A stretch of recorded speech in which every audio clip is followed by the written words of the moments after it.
Dweck's section remains untouched. Maloney and Bylock's section is simplified. The entire portfolio is presented as one cohesive document. Teaching portfolio, effective teaching approaches in further education. Transferring educational theories into my teaching practice using DFE powerful pedagogy. Examining and understanding the ways in which students experience learning is essential to positively influencing their progress, achievement, personal growth, and future success. This is achieved through the use of well-planned, evidence-informed pedagogies and research-based teaching strategies. In my maths classroom, I recognize and value the rich diversity of learners by acknowledging that both young and adult students bring with them a range of prior educational experiences, their previous experiences of learning mathematics, their perceptions of schools, teachers, and teaching methods, their education received in specialist, custodial, or non-UK settings. My teaching approach aims to build on the existing knowledge, address learning gaps, create an inclusive and supportive environment where all learners can develop confidence in mathematics. I am mindful that some students may come with a fear of maths or even a dislike for the subject due to past experiences. Therefore, I prioritize building a strong foundation, particularly for those who struggle and disadvantaged students, to provide targeted support to help them overcome their challenges and see the subject as an opportunity rather than a barrier, and to re-engage with the subject in a positive and meaningful way. To achieve this, I will begin the first academic year by dedicating the first 2 lessons to engaging maths and number games that help learners feel at ease with numbers. These sessions are designed to be fun, interactive, and confidence building, allowing students to realize that they can work with and take control of numbers, rather than feeling overwhelmed by them. This is particularly important for those who have not done any mathematical calculations for a while, such as secondary school leavers since their GCSEs, and adult learners who may have been out of formal education for even longer. Starting in this way reduces anxiety and sparks curiosity and motivation. As a trainee mathematics teacher, my teaching approach is informed by a range of educational theories and research-based practices that collectively support effective, inclusive, and engaging maths learning. This philosophy underpins my lesson planning, classroom practice, and student engagement strategies. Additionally, my approach is guided by the expectations outlined in the Education Inspection Framework, EIF, which is recognized as Ofsted's most evidence-informed and research-based framework to date. To align with EIF criteria for high-quality education, I aim to ensure that learning is carefully sequenced so that new knowledge builds meaningfully on prior learning. Knowledge retention is promoted through regular practice, retrieval, and meaningful connections. Knowledge transfer is facilitated by linking concepts across different topics and real-life contexts. My own subject knowledge and pedagogical expertise are continuously developed to deliver content clearly and accurately. Talent 1, Growth Mindset Theory, Carol Dweck, 2006. My teaching approach draws on Carol Dweck's 2006 Growth Mindset Theory. Dweck, a psychologist at Stanford University, emphasized that intelligence and ability in maths are not fixed. They can grow with effort and effective strategies. I use this framework to encourage learners to move from "I can't do maths" to "I can't do it yet." In practice, I promote a growth mindset in my maths classroom by praising effort, strategy, and resilience rather than just correct answers, encouraging learners to see mistakes as part of the learning process, normalizing struggle and challenge in learning maths, reinforcing the belief that intelligence is malleable and can be developed over time. Palette 2. Rosenshine's Principles of Instruction. Barak Rosenshine's 2010 Cognitive Science-Based Principles guide how I sequence and deliver content in maths lessons. In practice, I promote a cognitive science-based approach by beginning a lesson with a short review of previous learning, presenting new material in small steps with student practice after each step, asking a large number of questions and checking the responses of all students, providing models, guiding student practice, checking for student understanding, obtaining a high success rate, providing scaffolds for difficult tasks, requiring and monitoring independent practice, engaging students in weekly and monthly review. 3. Cognitive load theory, Sweller et al., 1998. Cognitive load theory explains how working memory limitations affect learning. I use CLT to manage cognitive demands in maths tasks.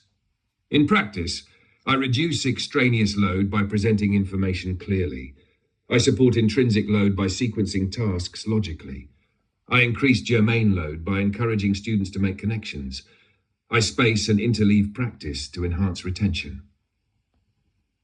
For addressing maths anxiety, Maloney and Bylock, 2012. I also draw on Maloney and Bylock's 2012 research into maths anxiety.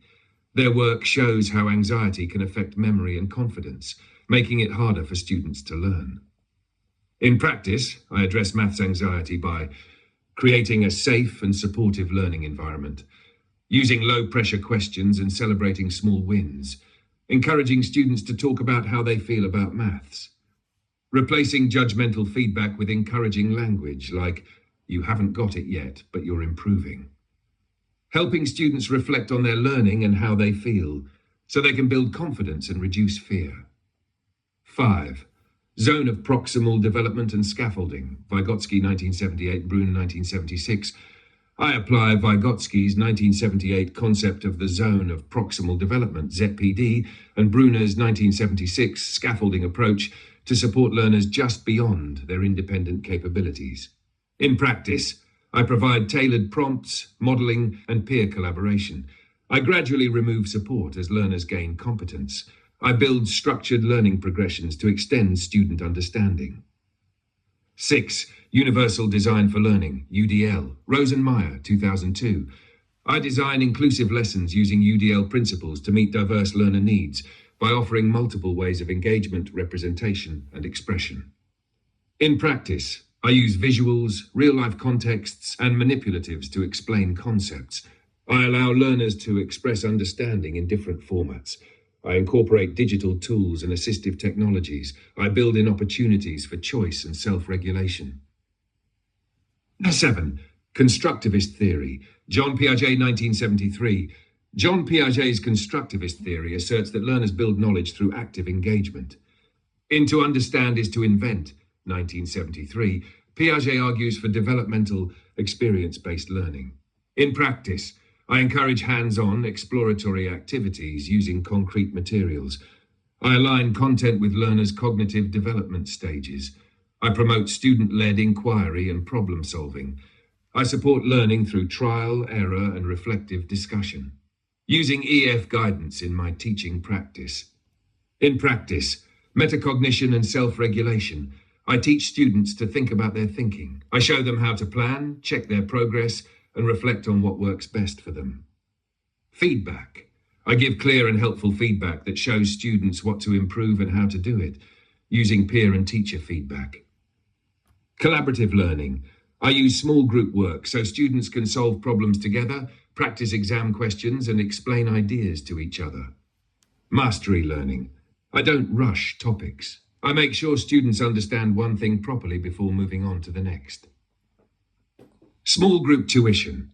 I give extra support to students in small groups to fill learning gaps and boost confidence. Personal teaching values. 1. I will be a warm, welcoming teacher who knows and likes every student. 2. I will support a sense of belonging and group unity in the class. 3. I will create excitement and anticipation, making students eager to attend each lesson. 4.